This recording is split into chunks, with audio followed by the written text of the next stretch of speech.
one of the women who is mentioned in the Quran in details actually is the Queen of Sheba, Balqis.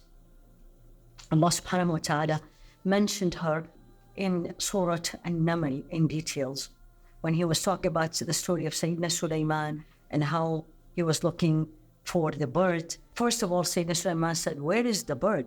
Did he disappear? And the bird says, أَحَطُّ بِمَا لَمْ تُحِطْ بِهِ وَجِئْتُكَ مِنْ سَبَإٍ بِنَبَإٍ يَقِينٍ. I came to know something you don't know, and I brought to you from Saba, from that place, a clear news. What is the clear news, Ya Allah? إِنِّي وَجَدْتُ امْرَأَةً تَمْلِكُهُمْ. I found there a woman, a queen of power. وَأُوتِيَتْ مِنْ كُلِّ شَيْءٍ. And Allah gave her everything. وَلَهَا عَرْشٌ عَظِيمٌ. She has a huge throne. وَجَدْتُهَا وَقَوْمَهَا يَسْجُدُونَ لِلشَّمْسِ مِنْ دُونِ اللَّهِ. However, I found them prostrating, she and her people, prostrating to the sun. And Shaitan lured them, beautified to them what they are doing, and they are not guided. Why don't they prostrate to Allah subhanahu wa ta'ala? And here actually is a place of sajda in the Quran, you prostrate. So Sayyidina Sulaiman believed him. And he said, Sananظر, let's see. أصدقت أم كنت من الكاذبين. Are you telling the truth or you're making this up? Subhanallah. It's in the Quran. اذهب بكتابي هذا. He gave him a letter. Take it. فألقه إليهم. Give it to them. Stay away, move back, and let's wait and see what they will come back with. Now, Allah subhanahu wa ta'ala starts telling us who is she, her personality. It's a woman of strength and wisdom. She possesses a great throne. The length of it is 80 cubits, and the width of it is 40 cubits, and it weighs, or the height is about 30, and made all of gold and silver, and then it is entrusted with pearls and a lot of gems. Subhanallah. Look at this woman, what she has. So now a letter is thrown to her. And what does the letter says? This is one of the only chapter in the Quran that has two Bismillah ar-Rahman ar-Rahim. This is all in Surah An-Naml in the ends. إنه من سليمان. This letter is from Sulaiman. وإنه بسم الله الرحمن الرحيم. And لا تعلوا علي وأتوني مسلمين. That's the only thing he wanted from her. Don't act with arrogance and just come and submit to what I am telling you. Come to me as a Muslim. Now, this is a queen with power, right? What did she do? Wise. قالت يا أيها الملأ أفتوني في أمري أكنت قاطعة أمرا حتى تشهدوا. A woman of wisdom, a woman who takes consultations, a woman who, when she asks people, willing to listen and change her mind. Although she's a queen, she is not a person who, it's only my way. They responded, قالوا نحن أولو قوة وأولو بأس شديد والأمر إليك فانظري ماذا تأمرين. They said, we're people of power, we're people of great might. It's your choice. You decide what you want to do. She said, قالت إن الملوك إذا دخلوا قرية أفسدوها وجعلوا أعزة أهلها أذلة وكذلك يفعلون. She was very worried, not because of how can he send a letter to me. Rather, she was thinking, when usually, naturally, when people of power, when kings come and overtake a city, what do? They spread mischief and basically makes the people of power, they humiliate them. So she said, let me try something. وإني مرسلة إليهم بهدية فناظرة بما يرجع المرسلون. She said, I'm going to send them a gift.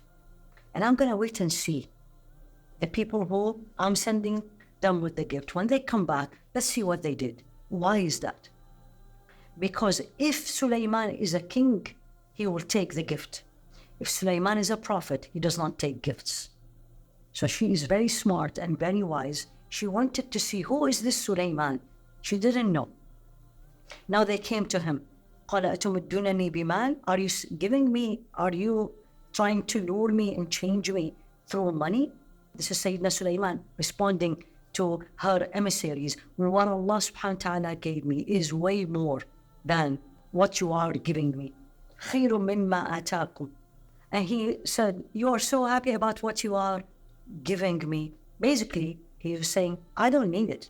I am not going to be lured buy money to change what I am supposed to do. Right? And then he said, Irja ilayhim, go back. And then we're going to come to them with a huge and a might army. Then he said, and this is, subhanAllah, Sayyidina Sulaiman, I mean, he has a huge throne and he has a lot of wealth. And then he looked and says, people, who among them can get me her throne before they come back? So there was 2 people responded. One is a jinn, a Ifritun min al-jinn. He said, I will get it to you before you even stand up. And I am capable of doing this. A person who has knowledge, Allah didn't mention who is he. He said, I will get you her throne. Literally, this is what he said to him. Look up, and the moment you're going to look down, you will see her throne. And that's exactly what happened. What happened? Allah subhanahu wa ta'ala, they say, made the throne come through the earth quickly and in front of Sayyidina Sulaiman. Sayyidina Sulaiman opened his eyes and he see the throne that we just described in front of him. SubhanAllah. What did he say? He saw the huge throne in front of him, and he is a king, but he's a prophet. قال هذا من فضل ربي. This is from the blessings of my Lord upon me. Why? ليبلوني, test. أشكر أم أكفر. Am I going to be grateful that Allah responded to what I want immediately, or I'm going to say I did it? Now compare it with Qarun that we talked about when he had all the money. And then he said a statement, of course the Qur'an is teaching me and you, وَمَنْ شَكَرَ فَإِنَّمَا يَشْكُرُ النَّفْسِ. If you're grateful for yourself. وَمَنْ كَفَرَ إِنَّ رَبِّي لَغَنِيٌّ كَرِيمٌ. And if you are ungrateful, my Lord is absolutely self-sufficient, doesn't need anything, and he's very generous. The story goes on.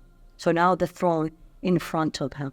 And he said, نَكِّرُوا لَهَا عَرْشَهَا. Change it a little bit. Let's see if she's going to know it or not. So now they came to visit Sulaiman back, and she came with them. Then she saw the throne. They asked her, أَهَكَذَا عَرْشُكَ? Do you think this is your throne? She was very smart. She said, كَأَنَّهُ, could be. It looks like it. And then Allah responded, صَدَّهَا مَا كَانَتْ تَعْبُدُ مِن دُونِ اللَّهِ إِنَّهَا كَانَتْ مِن قَوْمٍ كَافِرِينَ. In spite of her smartness, in spite of her wisdom, but because of the people around her, she was a disbeliever. Power and the influence of company. Then he said, قِيلَ ادْخُلِي الصَّرْحَ. Sulaiman said to her, come on in. He had a huge palace and it was made of a clear marble. It looks like if it is water. So they were told to her, come on in, enter. لما كشفت عن ساقيها, she pulled up her clothes or her dress so it doesn't get wet. قال هذا صرح ممرد من قوارير. He said, this is not water. It's just a crystal clear. It's a crystal, but it's very clear. Now when she saw that, and she saw her throne, what did she do? قالت إني ظلمت نفسي. I have done wrong. I have wronged myself. وأسلمت مع سليمان لله رب العالمين. And I submit with Sulaiman to Allah, the Lord of all the creation. What do we learn? Why this detail in this story? There's like 2 pages in the Qur'an. Couple of things. Whether a man or a woman, when Allah give us power, let us not get or become arrogant. Let's always listen to the others, take opinion of the others. And when we find out we are wrong, we admit, submit, ask Allah for forgiveness. And that's exactly what she did. A woman full of power, and she was misguided by her people to prostrate to the sun. The moment she saw the miracle, how her throne moved across the world, and she did see it. She didn't say, this is not true, this is, no. On the contrary, she said, Ya Allah, I wronged myself, and I submit to Sulaiman. May Allah subhanahu wa ta'ala make us follow the example of Balqis, and may Allah subhanahu wa ta'ala make us of those who when they read the Qur'an, not only learn, but practice it and get closer and closer to Allah. Ameen.